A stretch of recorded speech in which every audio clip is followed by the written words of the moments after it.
to Live Parkinson's, Live an Exceptional Life. I'm your host, Chris Custenbotter, and I've been living an exceptional life with Parkinson's for the past 15 years.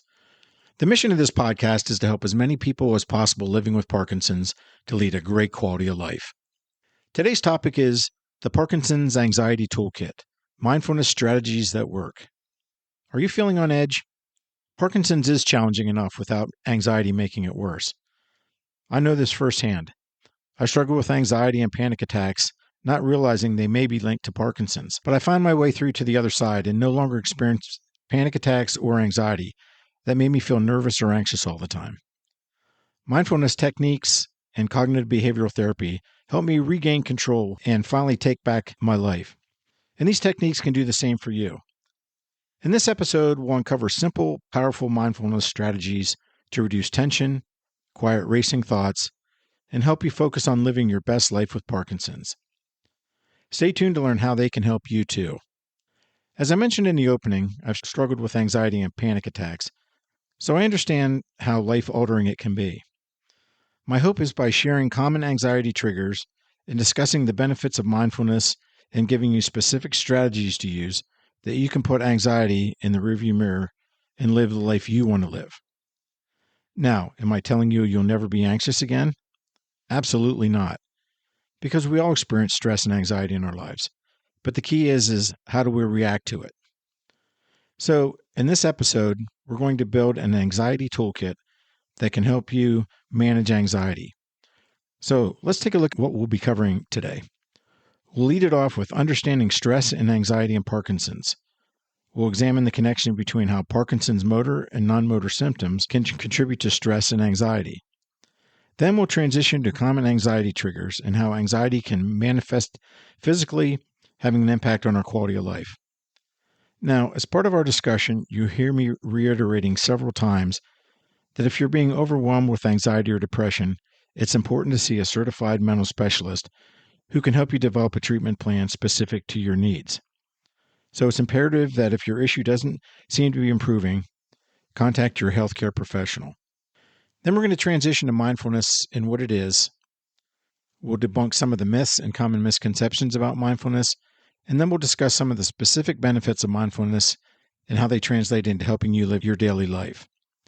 Then we'll get into the meat and potatoes of the discussion and explore practical mindful techniques and cover guided mini meditation, mindful movement, mindful daily activities, and mindful breathing techniques. Then we'll transition into overcoming some of the common challenges people have with mindfulness practices and discuss some tips for building consistent practice. Then we'll wrap it up by providing some resources that you can use to help you overcome anxiety using mindfulness techniques. So that's the roadmap of where we're going. So if you're ready to put anxiety on the shelf so it's not controlling your life, then stay with me as we start our journey to learn how mindfulness can be a constant friend on keeping anxiety at bay. And let's begin our journey by first understanding the connection between stress and anxiety and Parkinson's, and then we'll talk about how our motor and non-motor symptoms can play a role. So what exactly is anxiety and Parkinson's? Well, anxiety is a common non-motor symptom of Parkinson's affecting up to 40% of people with Parkinson's, and that's according to the article Anxiety and PD by the Parkinson's Foundation. People can experience different forms of anxiety, including generalized anxiety disorder, or GAD, which is characterized by excessive, persistent, and often unrealistic worry about everyday situations. People with generalized anxiety disorder may feel a constant sense of fear, which I learned is false evidence appearing real. Or they can experience dread, especially when there's no apparent reason for concern. GAD can interfere with a person's daily life and often limit what they do. Panic attacks are another form of anxiety in Parkinson's, which I can personally attest to. Panic attacks, if you've never had the opportunity to experience them, are sudden episodes of intense fear or discomfort that can happen unexpectedly or in response to some type of trigger. And based on my experiences and what I've seen in the literature, they usually last for a few minutes. And you often hear people say, I don't know what caused the panic attack. It just seemed to come out of nowhere. They have some very distressing and uncomfortable symptoms, but they aren't typically life-threatening. Now, a person suffering from panic attacks may experience rapid heartbeat, chest pain, shortness of breath, dizziness, sweating, and shakiness. And that's why a lot of people may end up in the emergency room because maybe they think they're having a heart attack. Now, I remember when I would get panic attacks, my palms would get sweaty, my heart would race, and then I would feel the need to get out of where I was and get to a, quote, safe place. And I would often hear people that had panic attacks say the same story. They would talk about how they'd experience a panic attack and then they would have to go to their safe space. And then another form of anxiety, besides panic attacks, which is common in Parkinson's, is social anxiety. People are often embarrassed to go out in public because it could be their tremors, they're having difficulty walking and getting around, difficulties with speech. So they may withdraw from going to social gatherings with friends and family, and that can lead to social isolation and then eventually cause loneliness and depression. So it's important to note that anxiety in Parkinson's isn't just a reaction to the diagnosis, but it's linked to changes in brain chemistry caused by the disease. All right, now that we understand that anxiety and its different forms in Parkinson's, let's look at how Parkinson's motor and non-motor symptoms can contribute to stress and anxiety. And we'll lead it off with motor symptoms. And we'll start it off with tremors because most people with Parkinson's have tremors. And we all know that it's the visible shaking of our hands, legs, and it can cause people to get social anxiety because they're embarrassed of the tremor, and that can lead to social isolation, stress, and loneliness. According to the Mayo Clinic, social anxiety disorder or social phobia, bradykinesia or slowness of movement, can cause difficulty doing everyday tasks, which can create frustration and a sense of helplessness, which can increase anxiety. So a lot of times if you become frustrated with, I can't do this anymore, then you start to become anxious and worry about, well, am I going to be able to do other things as well? Postural instability and a fear of falling can cause significant anxiety in people with Parkinson's, which can limit the activities they participate in. And then finally, dyskinesias, which if you haven't experienced them, they're involuntary movements, which are often unpredictable and can be distressing and make the person with Parkinson's feel socially awkward, and that can cause anxiety, especially social anxiety. So in terms of non-motor symptoms, some of the key players leading to stress and anxiety include cognitive changes. Problems with your memory, concentration, and decision-making can cause anxiety. You become frustrated that you can't remember things the way you used to or make decisions. That can all lead to anxiety. Social disturbances, and that's one of my top non-motor symptoms, and that would include things like insomnia and sleep fragmentation, where you keep waking up in the middle of the night, and that can cause anxiety. So if you think about when you don't get enough sleep, you may seem like you're anxious the next day. You may be a little bit shaky. You may feel a little lightheaded or dizzy and off balance. So not getting enough sleep can be a trigger for leading to anxiety. Depression is another one, which often goes hand in hand with anxiety and Parkinson's. And it's often due to the effect of changes in brain chemicals that regulate our mood. Chronic pain is another source of anxiety. And then finally, communication issues, like changes in your speech, soft speech, for instance, which I often experience, can lead to social anxiety because you may get anxious when people are always saying to you, speak up, I can't hear what you're saying. So a lot of times people become frustrated that they have to keep repeating themselves because of their soft voice, and they just decide, they get anxious and say, I'm not going to go out into public, and then that can lead to social anxiety. All right, now that we see how motor and non-motor symptoms can cause anxiety, how does this affect or impact our quality of life? Anxiety can worsen sleep disturbances, cognitive difficulties, and pain. Anxiety can also cause people with Parkinson's to reduce social participation or interaction because, they're just embarrassed to go out because of their motor symptoms, whether it be tremor, slowness of movement. It could be fear of falling. Another reason that they get social anxiety is just navigating in public. If you have to go through a busy store or you're in a busy airport or train station, that can all lead to anxiety. Anxiety can be a big cause for reduced independence. People may be worried about the risk of falls, and sometimes they're afraid that they can't complete their daily tasks, which can lead to anxiety. Anxiety and chronic stress can lead to depression, hopelessness, and a diminished sense of well-being because you don't feel like the person that you used to be. And maybe you say to yourself, well, I can't do what I did before. And then you start to think, well, if I can't do this, what else am I not going to be able to do? And then it makes you anxious. And then finally, anxiety can make it harder to focus on tasks required for daily living. These can all lead to a negative cycle of anxiety and fear, which I like to call the doom loop, which once you get stuck in it, it's difficult to break the doom loop unless you have the tools to do that. Let's turn our attention to some of the common anxiety triggers, which can lead us into this negative anxiety loop. And what I mean by that is you get a negative thought and then you start building on that. You become anxious about something, and then pretty soon it's, well, my palms are getting sweaty. Oh, my heart's beating faster. I'm having difficulty breathing. And then you just keep feeding that loop, and around you go, and until you have a full-blown anxiety problem. So let's try to give you some of the tools that can help us break the cycle.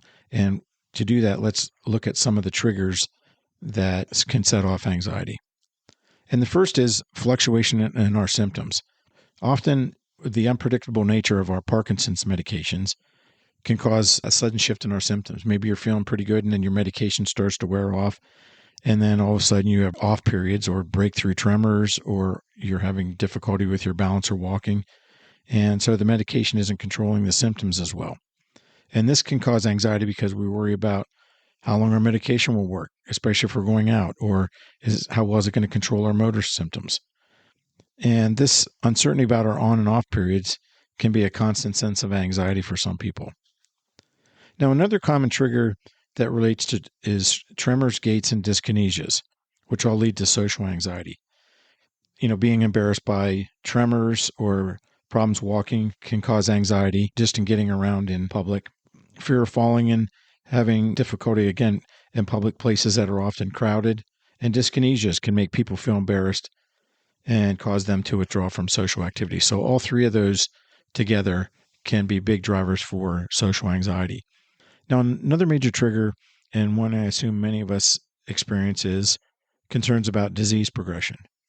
The fear of the unknown, not knowing how your disease will progress or how fast or how slow, can lead to constant worry and anticipatory anxiety. Now, there are a couple of things I've used to help me manage anticipatory anxiety. And to put this in perspective for me and help me reduce the fear of this trigger, and I think one of the things that's easy to do with this trigger is what if thinking. What if I can't walk? What if I become dependent on someone? What if my tremors become so bad that I can't pick things up and feed myself?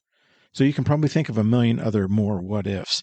And one of the things I've learned early on is, and I learned it from my grandmother who was blind, and she could do pretty much anything she wanted that a person with sight could do. She cooked, she did gardening with my grandfather, and she always told me, why worry about things that you think are going to happen, because most of the time they don't happen, or they don't go the way you think they're going to happen.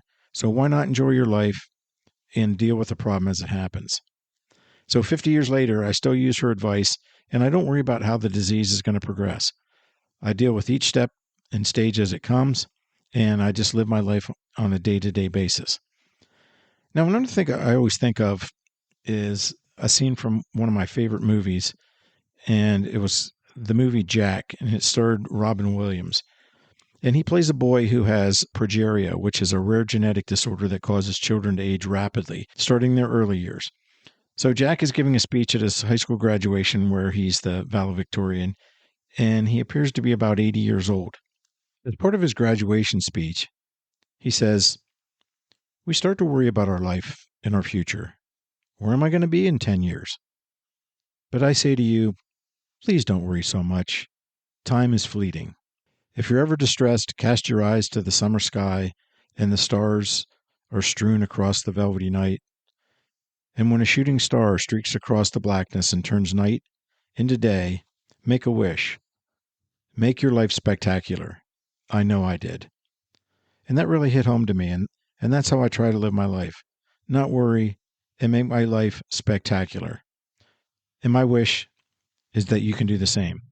And just I try to live my life day at a time and try not to worry about what's going to happen in the future, because I can't change it anyway. So those are some of the common triggers for anxiety. So hopefully you can recognize them and keep them from causing you to get into that negative cycle or doom loop. All right, now let's close out our understanding of anxiety and Parkinson's by looking at some of the ways anxiety can affect us physically. Now, anxiety can lead to increased tremors, muscle tension and rigidity. It can cause rapid heartbeat, shortness of breath, dizziness, sweating, and sleep disruptions, just to name a few. So that's why it's so important that we have strategies for managing our anxiety, which leads us nicely into how we can use mindfulness techniques and strategies for managing our anxiety. So let's first get an understanding of what mindfulness is and how it can help us before we dive into specific strategies. All right, mindfulness, essentially it's a practice of paying attention to the present moment intentionally without judgment. Okay, Chris, what does that mean? All right, it means you become more aware of your thoughts, feelings, and bodily sensation as they arise without really giving much thought to them, so without judging them. So you're staying in the present moment. You may have some, oh, my heart's beating faster. And so you don't concentrate on that. So essentially, let me give you that as an example. So rather than you're sitting there and you say, my heart's beating faster. So rather than focusing and dwelling on it and saying to yourself, my heart's beating faster, is something wrong? What's causing my heart to beat faster?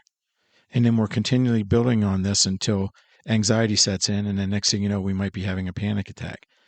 So instead you say, oh, my heart seems to be beating faster. And then you move on. You don't fixate or dwell on why your heart's beating faster. You just notice that it's beating a little bit faster. So you use this type of non-reactive awareness as a powerful tool, and we can use that as part of our Parkinson's toolbox for helping us manage our stress and anxiety and improve our overall well-being. Now, I know it all sounds great, but how can mindfulness help us in our day-to-day living with Parkinson's? Well, first, mindfulness can help maintain a sense of calm and help us control our emotions when we start to worry about symptom fluctuations, disease progression, or being out in social situations. Again, by staying in the present moment and concentrating on something you see or just acknowledging the thought and letting it move on.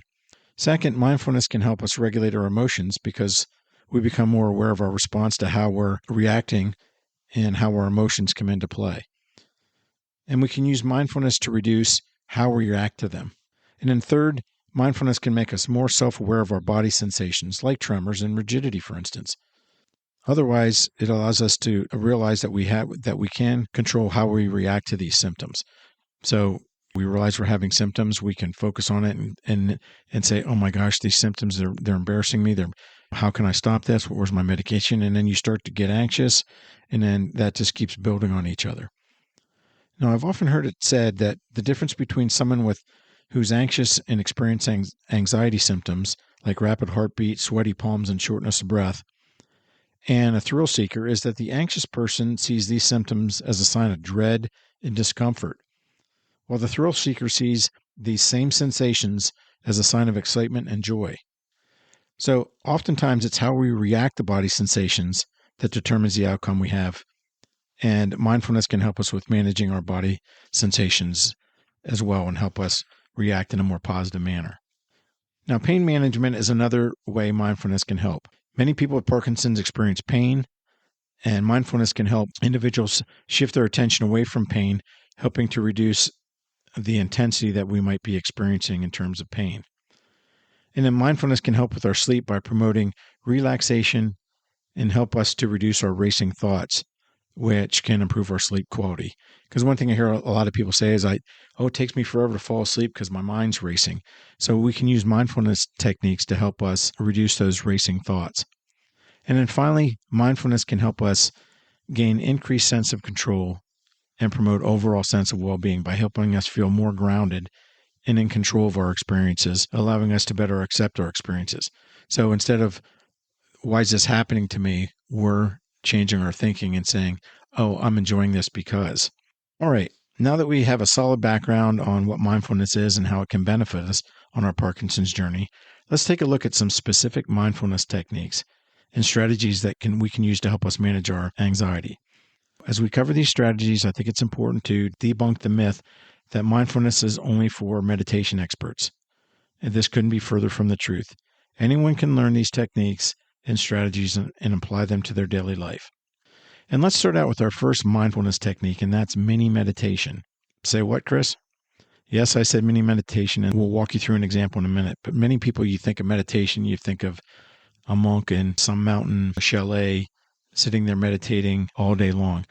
But meditation has many forms, and a lot of times it can be just focusing on certain things, like focusing on your breathing, focusing on a specific mantra or word. So it doesn't have to be this psychic thing that you don't understand. So let's go through an example that you can use, and then you can go online to find others as well. And there are books available as well on meditation if you're looking to build more meditative practices. So in this short meditation, we'll focus on general breath awareness and we'll do a light body scan. So this is how it would go. Please find a comfortable position. You can sit in a chair, lie down, whatever feels comfortable for you. There's no right or wrong way. Just allow yourself to settle in, adjusting your position as needed. If closing your eyes is comfortable, you can gently close them. If not, you can keep them softly open, gazing downward. Now let's take a moment to settle in and arrive just as we are. Now, let's bring our attention to our breath. I want you to notice the sense of your breath as you breathe in and out. Breathe naturally. You don't need to change your breathing. Just observe it. You might notice the rise and fall of your chest and abdomen, or the cool sensation of air entering your nostrils and the warmer sensation as it leaves. If your mind wanders, that's perfectly normal. Just guide your attention back to your breath. There is nothing to accomplish here, just gentle noticing of your breath. If your tremors or other motor symptoms are there, notice them as part of your present moment and gently bring your attention back to your breath.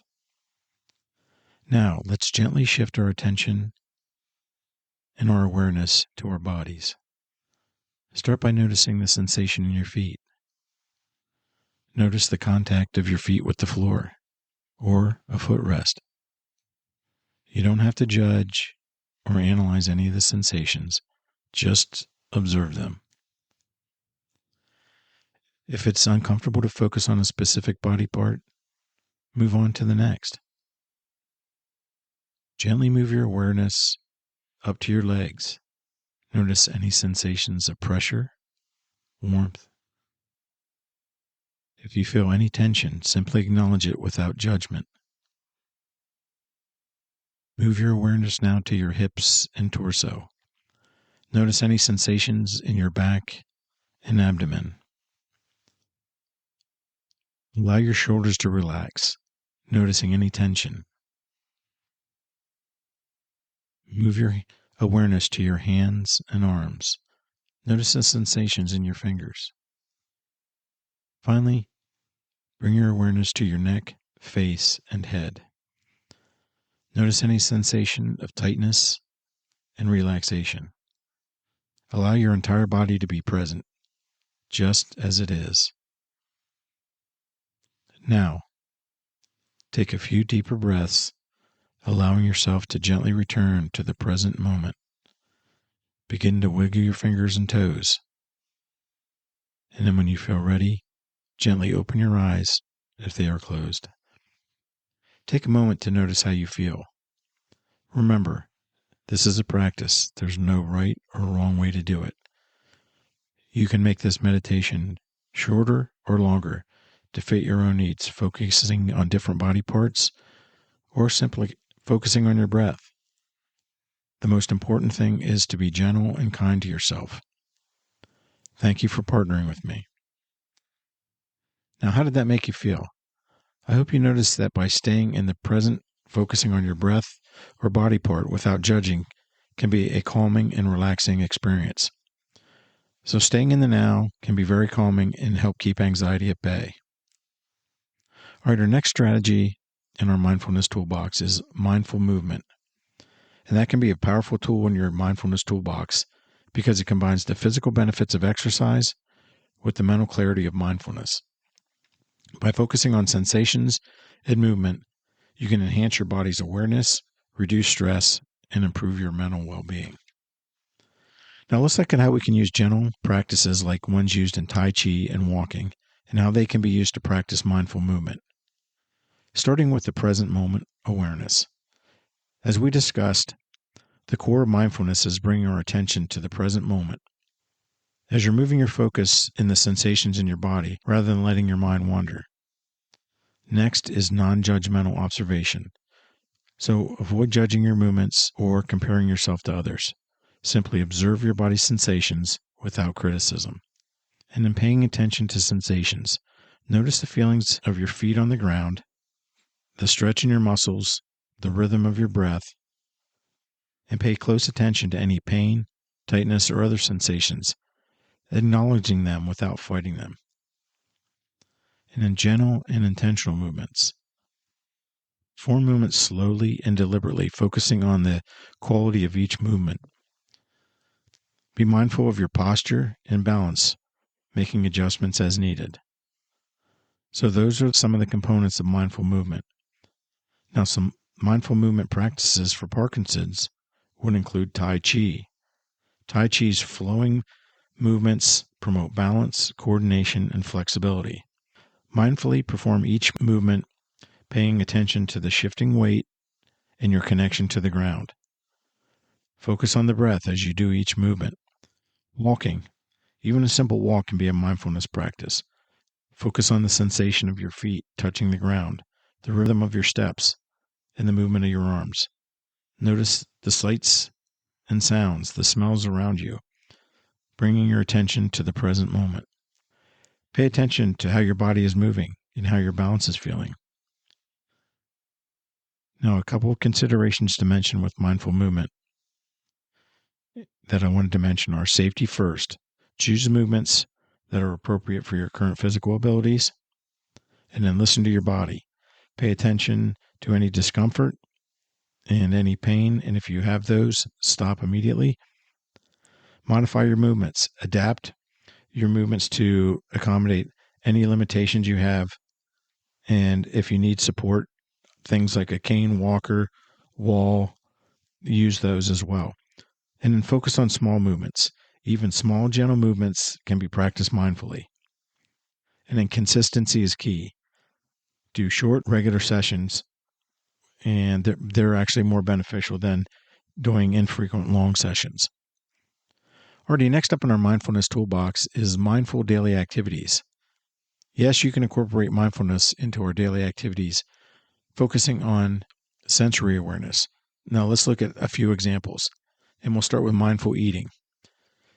So starting with our senses, before you start eating, take a moment to notice the colors and textures of your food. Smell the aromas. As you take each bite, pay attention to the taste, the texture on your tongue. In terms of movement, be aware of the movement of your hands as they bring the food to your mouth. Notice the coordination that's required to move your arms to your mouth while opening your mouth at the same time. Mindful dishwashing. Using your senses, feel the warmth of the water on your hands, the smoothness and slipperiness of the soap, the texture of the dishes, and then the clanking of the dishes. Listen to the sound of running water over the clinking dishes. While you're moving, pay attention to the movement of your hands as you wash each dish. Notice the rhythm that you use. And then mindful dressing.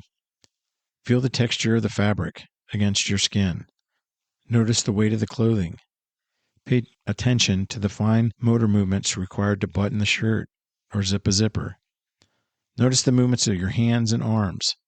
Now, some key things to remember with mindful movement is to start small and try incorporating mindfulness into 1 to 2 activities a day, whether it be eating or dishwashing or dressing, any of those. There's a bunch of different mindfulness techniques you can use. And then be patient. Mindfulness is a practice, and it does take time to develop. And then try to use the sensory focus when you can. Emphasize bringing your attention to the sensations that each of the activities brings. And then don't judge, just notice. Notice the sensations, without judging. Oh, I don't like this sensation. Just acknowledge it and then let it move on. And then our final mindfulness strategy that I wanted to discuss is mindfulness breathing. And this is a great tool for high stress and anxiety. Now, the nice thing about them is they're simple, accessible, and you can practice them anywhere. And let's start with what they call box breathing, which is also known as square breathing. And the way to do box breathing is inhale slowly and deeply for a count of 4. Hold the breath for a count of 4. And then exhale slowly and completely through your mouth for a count of 4. Hold your breath for a count of 4, and then repeat the cycle for several rounds.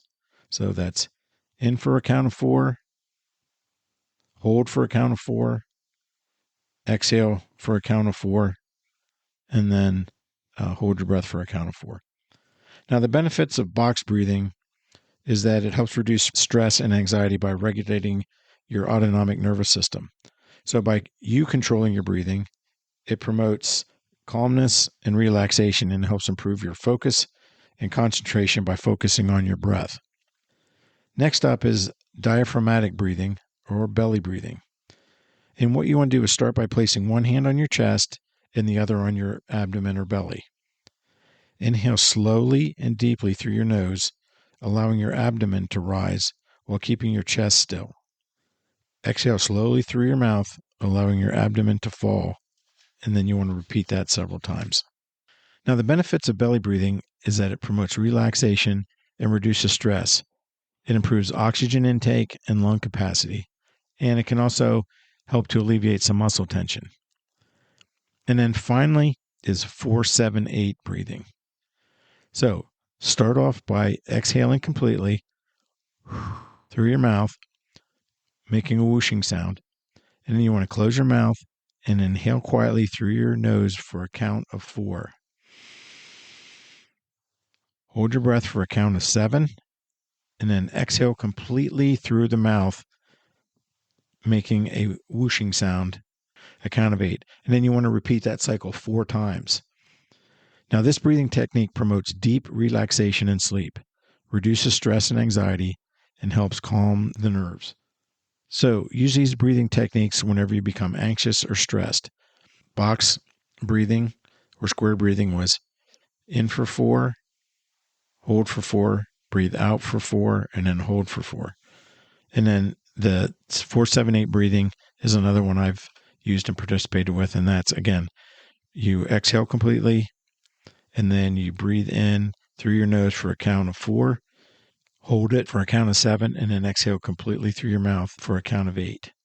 So use these breathing exercises when you become anxious or stressed, and be aware of the early signs like increased heartbeat, shortness of breath, dizziness, etc. If you start feeling these, go find a quiet place and focus on your breathing. Focus the breath by bringing your full attention to the sensation of your breath. So slow down your breathing, and then your breathing quality will quickly and rapidly start to diminish. Because if you start to breathe heavily and quickly, then your body knows that something's wrong. And if it feels uncomfortable, it's going to start to release adrenaline, and then you're going to get yourself more excited. So you want slow, intentional breaths, and you want to focus on the breath. So stay away from the quick, rapid breaths. And if you feel comfortable, you can use a mantra like, I'm calm, I am peaceful, whatever you want, you can use as your mantra. So some people focus on a mantra instead of the breath. So it's up to you on how you want to apply it. Okay, these are the techniques you can apply to your normal daily living to help you reduce stress and anxiety and stay calm. Now, let's briefly discuss some of the common obstacles that you may run into, leading off with difficulty concentrating due to symptoms. Now, you can use short sessions starting with 1 to 2 minutes and gradually increase the time. So that can be the breathing, it could be the mini meditation, and you can use guided meditations like the one I just shared with you to help as well. Next up is finding the time for practice due to daily challenges. So first try to integrate them into your daily activities like eating and walking. And then set reminders. Use alarms or apps to remind yourself to practice. Hey, I want to practice my mindful techniques, so I got to go do that. And then remember, do them in small time increments. Even a minute of mindfulness is effective. Now, dealing with negative thoughts. Acknowledge thoughts without judging them, just letting them pass like clouds. Use compassionate self-talk. Practice kind and gentle self-talk. Consider therapy or counseling to address underlying emotional issues. And then finally, medication fluctuations. Practice during your on times when symptoms are better managed than during off times and then remember to focus on simple breathing exercises.